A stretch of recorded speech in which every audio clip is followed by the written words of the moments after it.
کبھی سوچا ہے ہم سب کی پوری کی پوری انسانیت کی کہانی آخر شروع کہاں سے ہوئی؟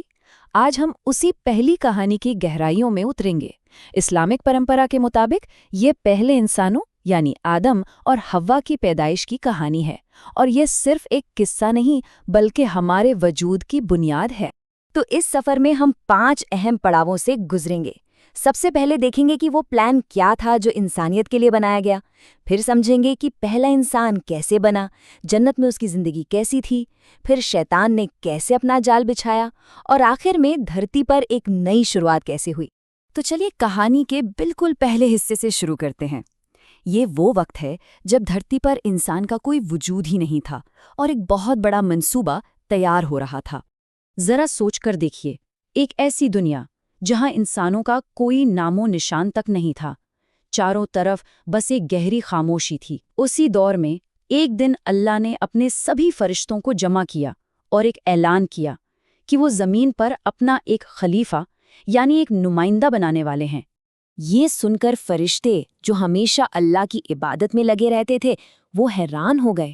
انہوں نے بڑے ادب سے اپنی ایک فکر ظاہر کی کہ کہیں یہ نئی مخلوق زمین پر جا کر فساد نہ کرے، خون خرابہ نہ کرے۔ لیکن اس پر اللہ کا جواب بالکل صاف تھا، 2 ٹوک تھا۔ میں وہ جانتا ہوں جو تم نہیں جانتے۔ یہ کوئی صلاح مشورہ نہیں تھا بلکہ ایک فیصلہ تھا۔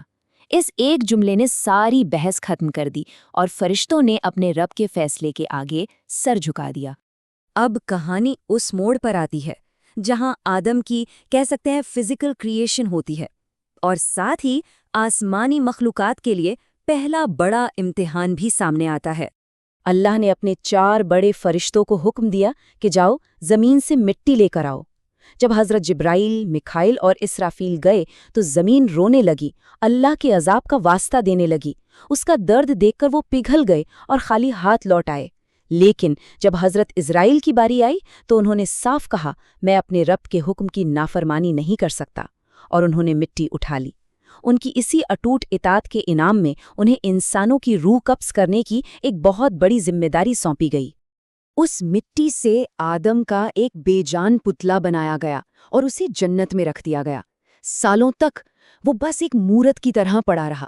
اس وقت کے فرشتوں کا سردار عزازیل اس کا مذاق اڑاتا تھا۔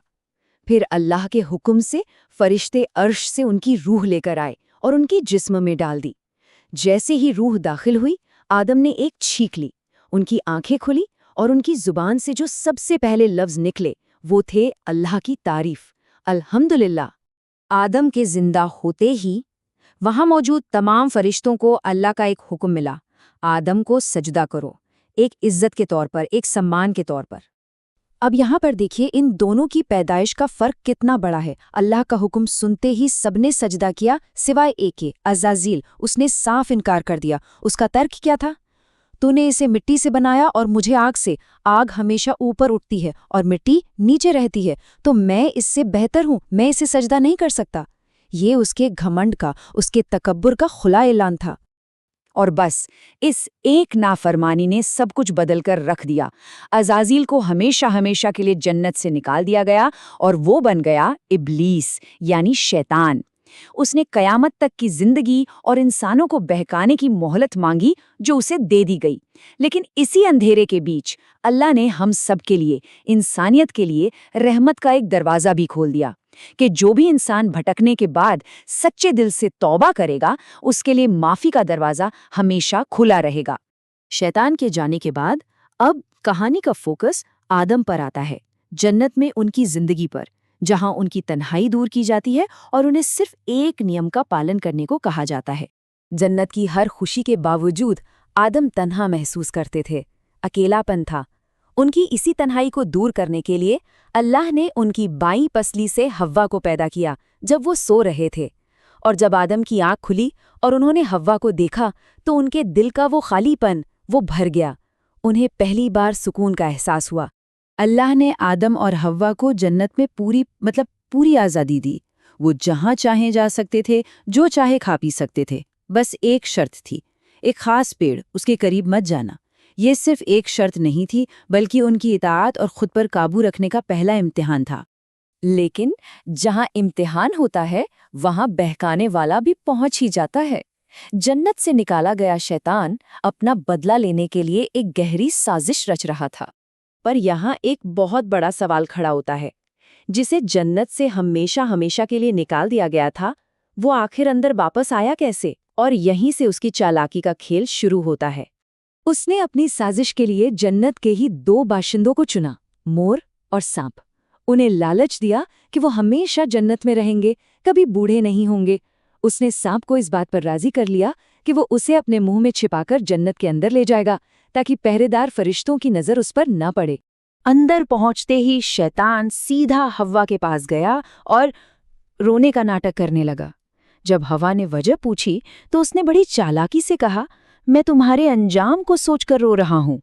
میں نے عرش پر لکھا دیکھا ہے کہ اللہ تمہیں جلدی جنت سے نکال دیں گے۔ اس نے سیدھے سیدھے پھل کھانے کو نہیں کہا، نہیں، اس نے پہلے ہمدردی جیتنے کی کوشش کی۔ ہوا کو اس کی بات پر ظاہر ہے یقین نہیں ہوا۔ تب شیطان نے اپنا سب سے بڑا داؤ کھیلا۔ اس نے اللہ کے نام کی قسم کھا کر کہا کہ وہ ان کا بھلا چاہتا ہے۔